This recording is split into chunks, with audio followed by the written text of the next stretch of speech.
வணக்கம். மாநிலங்கள் ஆட்சி செய்யக்கூடிய விதிமுறைகள் பற்றின இந்த அரசியலமைப்பில் எங்கே இருக்குது அப்படின்னா 6வது பகுதியில் 152லேருந்து 237 வரைக்கும் மாநில சட்டமன்றங்கள் குறித்து விளக்குது. 152லேருந்து 237 வரைக்கும்.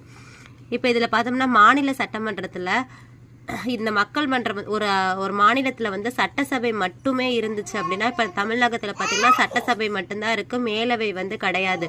அந்த மாதிரி சட்டசபை மட்டும் இருந்துச்சுன்னா அந்த அவையை சட்டப்பேரவை அப்படின்னு அழைக்கப்படும்.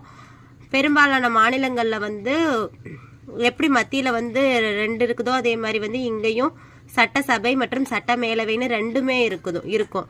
அந்த மாதிரி இருந்துச்சுன்னா அந்த மாநிலத்தில் இருக்கக்கூடிய சட்டசபையை சட்டமன்றம் அப்படின்னு அழைப்பாங்க. ரெண்டுமே இருந்தா சட்டமன்றம் அப்படின்னும், ஒரே ஒரு அவை மட்டும் இருக்குது அப்படின்னா தமிழ்நாட்டில் மாதிரி அதுனா அது சட்டப்பேரவை எனவும் அழைக்கப்படும். தேங்க்யூ.